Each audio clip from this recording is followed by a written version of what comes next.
प्यारे बच्चों, मैं प्रदीप सर स्वागत करता हूं आप सभी बच्चों का आज के इस इम्पोर्टेंट क्लास में। तो कैसे हो आप सभी? मैं आशा करता हूं कि आप सभी अच्छे होंगे, स्वस्थ होंगे और आपकी पढ़ाई भी बहुत ही अच्छी चल रही होगी। तो दोस्तों, आज के क्लास में हम लेके आए हैं आपके लिए क्लास 12th केमिस्ट्री का चैप्टर नंबर 5 है, जिसका की नाम है पृष्ठ रसायन, जिसको हम लोग अंग्रेजी में बोलते हैं सरफेस केमिस्ट्री। आज हम लोग इस चैप्टर का मोस्ट वीवीआई ऑब्जेक्टिव क्वेश्चंस को कवर करेंगे। तो भाई आज का क्लास बहुत ही ज्यादा इंपॉर्टेंट है, इसीलिए ध्यान से देखिएगा, लास्ट तक देखिएगा। और इस चैप्टर से मैं जितना भी ऑब्जेक्टिव करा रहा हूं उसको आप अच्छे से याद कर लीजिएगा। इस चैप्टर से अगर आप इतना ऑब्जेक्टिव को याद कर लेते हो ना भाई, एक भी प्रश्न आपके बोर्ड एग्जाम में नहीं छूटेगा इस चैप्टर से आने वाला। ओके, तो चलिए क्लास को स्टार्ट करते हैं। और पहला नंबर सवाल देखिए, ये रहा आपके सामने। आप आंसर को चैट सेक्शन में लगाते भी चलिएगा। देखिए पहला नंबर सवाल क्या करा है, रासायनिक अधिशोषण अभिक्रिया है। अब आप बताओगे कि रासायनिक अधिशोषण अभिक्रिया जो है वो कैसी अभिक्रिया है, उत्क्रमणीय अभिक्रिया, अनुत्क्रमणीय अभिक्रिया या फिर बहुलीकरण, या फिर इनमें से कोई नहीं। लगाओ 1 का करेक्ट आंसर क्या होगा। तो मैं बता दूं, रासायनिक अधिशोषण जो अभिक्रिया होता है वो अनुत्क्रमणीय अभिक्रिया होता है, इसीलिए ऑप्शन नंबर बी बिल्कुल राइट आंसर हो जाएगा। Chemical adsorption reaction is irreversible हो जाएगा। ऑप्शन नंबर बी बिल्कुल करेक्ट आंसर हो जाएगा। ओके, चलिए देखिए दूसरा नंबर सवाल देखिए। एक एक प्रश्नों को अच्छे से ध्यान से देखते चलिएगा। और चैनल पे पहली बार जुड़ रहे हो हमारे साथ तो सब्सक्राइब करके जुड़ जाओ भाई, बहुत अच्छे से तैयारी कराएंगे, हम आपको अच्छे मार्क्स दिलाएंगे। देखो, निम्न में से किसमें टिंडल प्रभाव नहीं पाया जाता, नहीं पाया जाता ये पूछा गया आप सभी से। तो बताओ टिंडल प्रभाव जो है वो किसमें नहीं पाया जाता है, तो वो हो जाता है हमारा चीनी का घोल, जो कि ऑप्शन नंबर ए में दिया गया है। आपका करेक्ट आंसर हो जाएगा। चलिए तीसरा नंबर सवाल देखिए, ये रहा आपके सामने। दूध एक उदाहरण है। दूध जो होता है वो किसका एग्जाम्पल है? Milk is an example. बताओ आप सभी। तो दूध जो एग्जाम्पल होता है वो पायस का होता है, यानी कि इमल्सन का होता है। ऑप्शन नंबर डी बिल्कुल करेक्ट आंसर हो जाएगा, याद रखिएगा आप सभी। चलिए फोर्थ नंबर सवाल देखिए, ये रहा आपके सामने। फटाफट से भाई आंसर लगाते चलो, आंसर नहीं दिख रहा आप लोगों का। और क्लास को अभी तक आप लोग लाइक नहीं किए हो भाई, एक बार क्लास को लाइक कर दो, फिर पढ़ाने में बहुत मजा आएगा। देखो, तेल को वसा में बदलने हेतु प्रयुक्त उत्प्रेरक कौन सा होता है भाई? कौन सा कैटलिस्ट जो है हम लोग प्रयोग करते हैं तेल को वसा में बदलने के लिए, तो वो कौन सा होता है? तो निकेल होता है। ऑप्शन नंबर सी बिल्कुल करेक्ट आंसर हो जाएगा। यहाँ वास लिखा गया, यहाँ वसा हो जाएगा, ध्यान में रखना आप सभी। ओके, चलिए अगले प्रश्न की ओर बढ़ते हैं। पांचवा नंबर सवाल ये रहा आपके सामने। रासायनिक अधिशोषण में कितनी परतें होती है? बताओ आप सभी। How many layers are there in chemical adsorption? तो रासायनिक अधिशोषण में जो परतें होती है वो एक होता है भाई। ऑप्शन ए करेक्ट आंसर है, याद रखना आप सभी। ओके, चलिए पांचवा नंबर सवाल की ओर बढ़ते हैं। ये रहा आपके सामने। किस गैस का अवशोषण चारकोल के द्वारा अवशोषण पूछा गया आप सभी से, तो लगाना ध्यान से एकदम। अवशोषण चारकोल के द्वारा सबसे अधिक जो होता है वो कौन सा होता है? तो वो हमारा हो जाता है कौन सा? तो हमारा हो जाएगा कौन सा? NH3। ऑप्शन नंबर बी बिल्कुल करेक्ट आंसर हो जाएगा, जिसको हम लोग अमोनिया बोलते हैं भाई, याद रखिएगा। चलिए 7 नंबर सवाल को देखिए। ये रहा आपके सामान्य ताप एवं दाब पर किसी गैस के 1 मोल का आयतन होता है। सामान्य ताप एवं दाब पर, ये भाई आप लोग 11th में भी पढ़े हो केमिस्ट्री में भाई। लगाओ करेक्ट आंसर क्या होगा। सामान्य ताप एवं दाब पर किसी गैस के 1 मोल का जो आयतन होता है वो 22.4 लीटर के बराबर होता है। कौन सा ऑप्शन में दिया गया? तो ऑप्शन बी बिल्कुल सही जवाब हो जाएगा। चलिए 8 नंबर सवाल देखिए, ये रहा आपके सामने। निम्नलिखित में सबसे प्रबल लिविस अम्ल कौन सा है? प्रबल लिविस अम्ल पूछा गया आप सभी से। बताओ आप सभी कौन सा होगा? स्ट्रॉन्गेस्ट लुइस एसिड जो होता है वो कौन सा होता है? बताओ 8 का करेक्ट आंसर क्या हो जाएगा? तो वो हो जाएगा हमारा BF3। कौन सा? Option number A correct answer हो जाएगा भाई। ये BF वो GF BF वाला BF मत समझना भाई, याद रखिएगा। BF3 ऑप्शन नंबर ए क्या हो जाएगा? तो करेक्ट आंसर हो जाएगा, याद रखना आप सभी। ओके, चलिए नेक्स्ट सवाल को बढ़ते हैं। 9 नंबर सवाल ये रहा आपके सामने। जानतव झिल्ली में छन जाने वाला विलयन क्या कहलाता है? अब बताओ आप सभी। जानतव झिल्ली में छन जाने वाला जो विलयन कहलाता है वो हमारा क्या कहलाता है? तो वो कहलाता है समांगी विलयन। ऑप्शन ए सही जवाब है 9 का, याद रखिएगा मेरे भाई। और हम लोग चैप्टर वाइज कर रहे हैं, और ये हमारा फिजिकल केमिस्ट्री का आज लास्ट चैप्टर है। आपको भी पता होगा कि फिजिकल केमिस्ट्री में 5 चैप्टर है। Solid state solution, electrochemistry, chemical kinetics and surface chemistry. सभी। तो ये 5 चैप्टर हम लोगों का खत्म हो जाएगा, उसके बाद हम लोग इनऑर्गेनिक करेंगे, उसके बाद ऑर्गेनिक केमिस्ट्री को देखेंगे। ओके, चलिए देखिए 10 नंबर सवाल क्या करा है, निम्नलिखित में कौन कोलाइडी घोल नहीं है। कोलाइडी घोल नहीं है ये पूछा गया आप सभी से, तो 10 का करेक्ट आंसर क्या हो जाएगा, तो ये जल कहां से आ गया भाई, ऑप्शन ए सही जवाब है, याद रखना आप सभी। चलिए 11 नंबर सवाल देखिए, टिंडल प्रभाव प्रदर्शित होता है किसके द्वारा।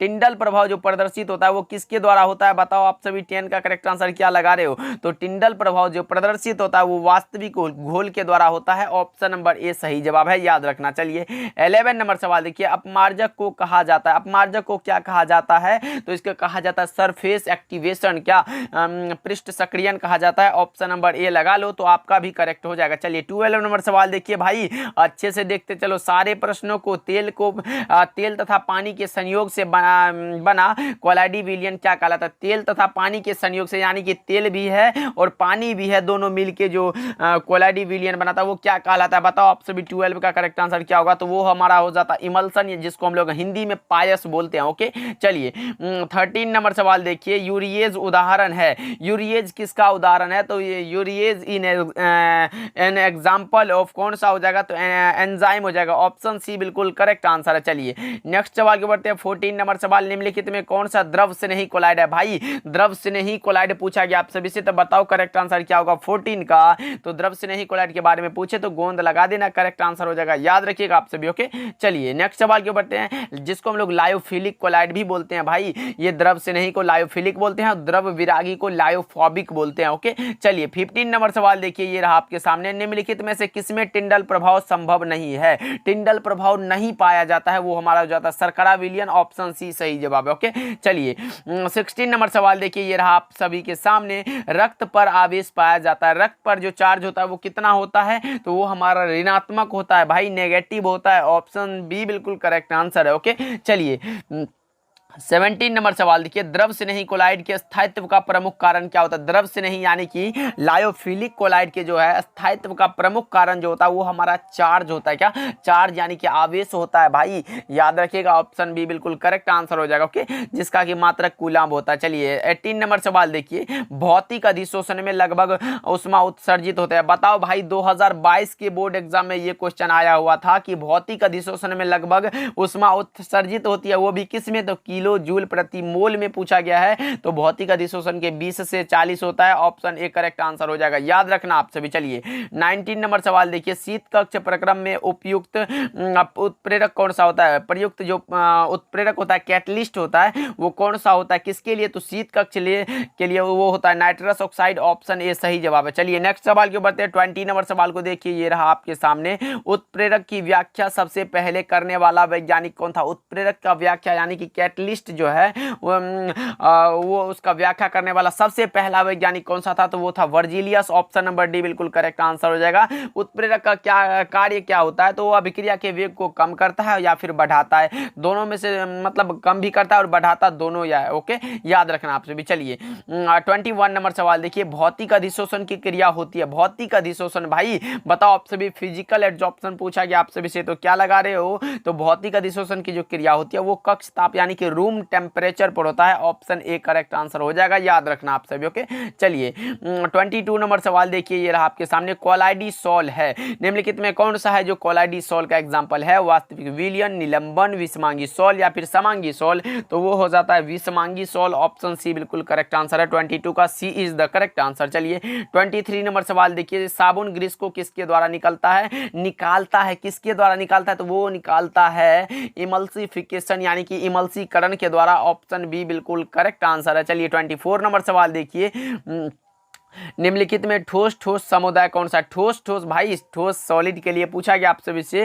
तो वो हो जाता हमारा संश्लेषित जेम, ऑप्शन सी बिल्कुल करेक्ट आंसर है। चलिए 25 नंबर सवाल देखिए, अधिशोषण की प्रक्रिया होती है। अधिशोषण की प्रक्रिया होती है भाई बताओ, अधिशोषण एक होता है एडजॉर्प्शन और एक होता है एब्जॉर्प्शन, यानी कि एक अधिशोषण दूसरा अवशोषण। अवशोषण मतलब अवशोषित जो अपने अंदर समा ले उसे हम लोग अवशोषण बोलते हैं। अधिशोषण जो बाहर जैसे उसके पृष्ठ पर होने वाला, जैसे जैसे कि ये कोई वस्तु है, इसके पृष्ठ पर जो होता है ये क्या हो जाता है, हमारा अधिशोषण होता है, यानी कि पृष्ठीय घटना होता है। और एक होता है अवशोषण, जो कि अंदर में वो उसका समा जाता है, अंदर भी चला जाता है और ऊपर भी लगा रहता है, इससे हम लोग क्या बोलते हैं, तो अवशोषण बोलते हैं। तो देखो अधिशोषण की क्रिया किसमें होती है, तो पृष्ठीय घटना यानी कि सरफेस फेनोमिनन है, यानी कि ऑप्शन बी बिल्कुल करेक्ट आंसर हो जाएगा। और अवशोषण क्या होता है, तो वो अंदर भी मतलब पूरा अंदर भी चला जाता है। ओके, चलिए 26 नंबर सवाल देखिए, ये रहा आपके सामने। अधिशोषण में मुक्त ऊर्जा कहलाती है, अधिशोषण में मुक्त ऊर्जा क्या कहलाती है, बताओ आप सभी कि एडजॉर्प्शन में फ्री एनर्जी जो होता है वो क्या कहलाती है, तो वो हमारा कहलाता है अधिशोषण ऊर्जा। ऑप्शन सी राइट आंसर है। चलिए 27 नंबर सवाल देखिए, ये रहा आपके सामने।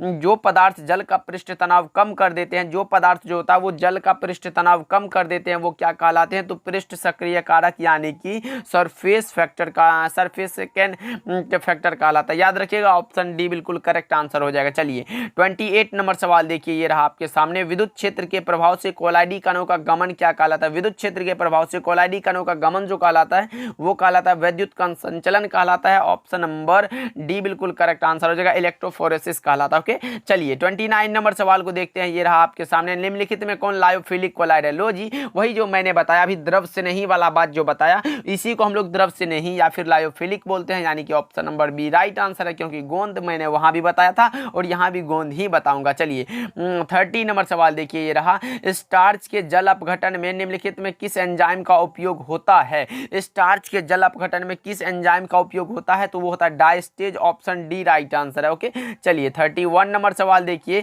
टॉयलिन नामक एंजाइम का स्रोत कौन सा होता है, तो वो होता है जीभ का लार। क्या, जीभ का लार। ऑप्शन सी करेक्ट आंसर है, 31 का सी इज द करेक्ट आंसर। चलिए 32 नंबर सवाल को देखते हैं। एंजाइम का मुख्य अवयव क्या होता है, enzyme is an components of protein. Option number A correct answer है, याद रखना आप सभी। ओके, और ये क्वेश्चन भी आपके बोर्ड एग्जाम में बहुत बार पूछा जा चुका है, मतलब बहुत बार। ओके, चलिए देखिए 33 नंबर सवाल को देखिए, ये रहा। निम्न में से धनावेशित सॉल का उदाहरण क्या होता है, धनावेशित सॉल का एग्जाम्पल पूछा गया आप सभी से, तो बताओ 33 का करेक्ट आंसर क्या होगा, तो जिलेटिन हो जाएगा। ऑप्शन बी बिल्कुल करेक्ट आंसर है 33 का, याद रखना आप सभी। चलिए 34 नंबर सवाल देखिए, ये रहा आपके सामने। x/m तथा p के मध्य वक्र क्या कहलाता है, तो वो अधिशोषण समतापी कहलाता है। ऑप्शन ए सही जवाब है। और ये अधिशोषण समतापी जो है ये भी बहुत इंपॉर्टेंट है 2 नंबर के क्वेश्चन के लिए। ओके, याद रखना आप सभी। ओके, चलिए 35 नंबर सवाल देखिए, और इस चैप्टर से लास्ट सवाल लिया है मैंने। देखो P2O5 है, अच्छा एक क्या है, P2O5 जो है वो अच्छा क्या है, अधिशोषक है, अवशोषक है, अवकारक है या फिर रंग विनाशक है, तो ये एक प्रकार का अवशोषक है। ऑप्शन बी बिल्कुल करेक्ट आंसर हो जाएगा, यानी कि एब्जॉर्बेंट हो जाएगा। याद रखिएगा option number B is the correct answer. तो चलिए इस चैप्टर से हमने 35 ऑब्जेक्टिव को सिलेक्ट किया था, जो आपके बोर्ड एग्जाम के लिए बहुत ही ज्यादा इंपॉर्टेंट था, याद रखिएगा आप सभी। और क्लास को अभी तक लाइक नहीं किए तो क्लास को लाइक कर दीजिएगा। मिलते हैं अगले क्लास में।